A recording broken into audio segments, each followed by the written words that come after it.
भाई हो देखो ऊपर ऐसन तो होई एकरा नीचे कैसन। भाई हो देखो ऊपर ऐसन तो होई एकरा नीचे कैसन। हमारा बुझाला ई झकास हो।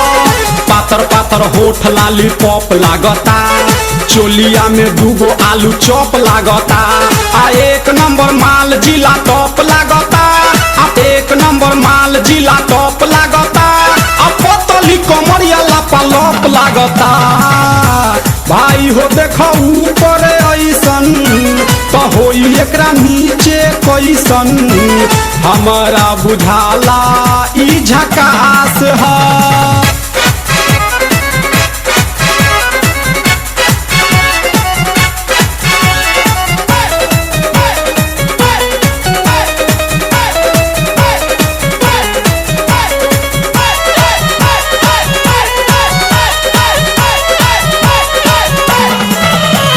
रहिया में खूब अगरा के चलेली, नवहिन के दिल धड़का के चलेली।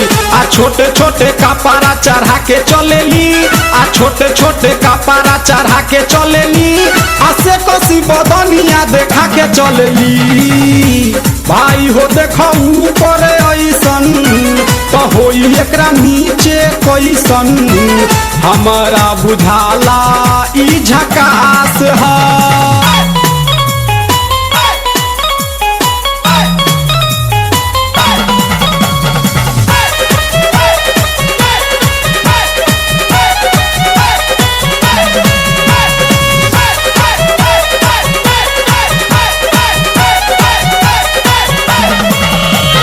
सोलह साल के एज में बेजोर लागेली, देखो देखो चांद ई चकोर लागेली।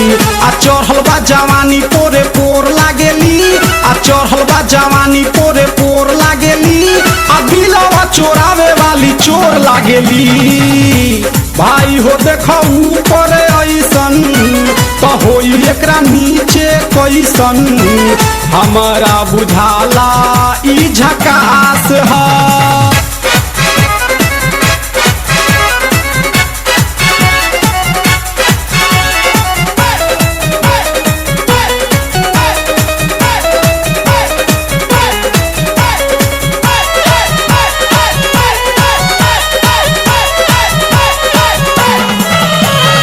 ऐसन माल पाई जे निहाल हो जाई, सकल बल मुआयब कमाल हो जाई।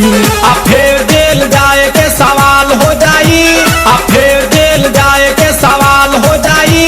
आ लागता ई गाना पर बवाल हो जाई। भाई हो देखो ऊपर ऐसन तो होई एकरा नीचे कैसन। हमारा बुझाला ई झकास है। पातर पातर होठ लाली पॉप लागता, चोलिया में दूगो आलू चॉप लागता। आ एक नंबर माल जिला टॉप लागता, आ एक नंबर माल जिला टॉप लागता। आ पतली कमरिया लापालॉप लागता। भाई हो देखो ऊपर ऐसन तो होई एकरा नीचे कैसन। हमारा बुझाला ई झकास